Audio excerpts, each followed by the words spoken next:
Leader అనే వాడు ఏ విధంగా ఉండాలి, వాడు సరిగ్గా ఉండాలి. సరిగ్గా ఉంటేనే వాడిని చూసి అందరూ ఫాలో అయిపోతారు.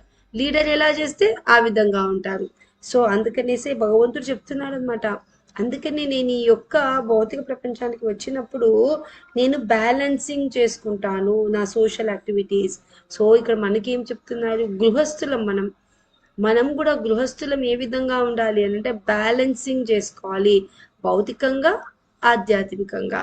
ఎందుకంటే మనం ఈ ఒక్క భౌతిక ప్రపంచంలో మనము బ్రతకడానికి వచ్చాము కదా. మనకు కూడా ఆకలి దప్పిక మళ్ళీ ఇల్లు అన్ని కూడా కావాలి, మనకు అవన్నీ కూడా అవి కావాలి. కృష్ణ సేవ చేయాలి అంటే రెండు రెండు ఏ విధంగా సాధ్యపడుతుంది అని అంటే ఇక్కడ చెప్తున్నారు, వి నీడ్ టు బ్యాలెన్స్. మనము బ్యాలెన్స్ చేసేది జీవితంలో మనం నేర్చుకోవాలి. ఫ్యామిలీ లైఫ్ని చూసుకోవాలి, మళ్ళీ కృష్ణ కాన్షియస్లో మనం ఉండాలి. రెండు కూడా బ్యాలెన్స్ చేసుకోగలగాలన్నమాట. బ్యాలెన్స్ చేసుకోగలిగితేనే మనము భగవంతుడికి సేవ పరిపూర్ణంగా చేసుకోగలుగుతాం. లేదు నేను మొత్తం అన్ని వదిలేసి ఓన్లీ సన్యాసం తీసుకొని భగవంతుని సేవ చేసుకుంటా అంటే no, that is also not right అంటున్నాడు. అది కరెక్ట్ కాదు. నీ యొక్క ప్రిస్క్రైబ్డ్ డ్యూటీస్ కూడా నువ్వు చెయ్యాలి. సో అర్జునకు అదే చెప్తున్నాడు, నువ్వు నీ యొక్క ప్రిస్క్రైబ్డ్ డ్యూటీస్ చెయ్యి, మళ్ళీ భగవంతుని యొక్క భక్తి భావన రెండు కూడా చెయ్యి అని ఇక్కడ చెప్తున్నాడు. ఎప్పుడు కూడా మనం లీడర్ అన్నప్పుడు చాలా ఆదర్శంగా ఉండాలి. ఎందుకంటే మనని చూసి 10 మంది ఫాలో అవుతారు. అది ఎవరి నుంచి నేర్చుకుంటున్నాము, ఇక్కడ డైరెక్ట్ కృష్ణ పరమాత్మ నుంచే నేర్చుకుంటున్నాము.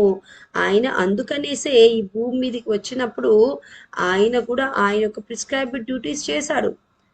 కృష్ణ గోపబాలులతోని లీలలు చేసి, తల్లిదండ్రితోని ప్రేమగా ఉండి, మళ్ళీ రాణులతోని ఏ విధంగా ఉండాలి, వాళ్ళని ఏ విధంగా చూసుకోవాలి అన్న విధం అన్నీ కృష్ణ పరమాత్మ చూపించాడు.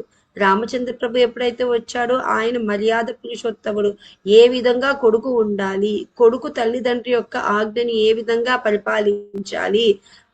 యునో నెక్స్ట్ డే ఆయనది రాజ్యాభిషేకం అవ్వబోతుంది రామచంద్ర ప్రభుది. ఒక 1 డే ముందు రోజే తండ్రి కైకేయి కోరికలు అడుగుతుంది, 2 కోరికలు. ఆ కోరికలు తీర్చడానికి తండ్రి యునో చెప్పలేడు ఆయన రామచంద్ర ప్రభుకి, నువ్వు అడవిలోకి వెళ్ళిపో అనేసి.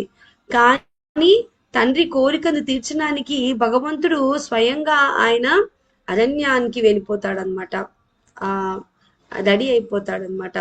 నువ్వు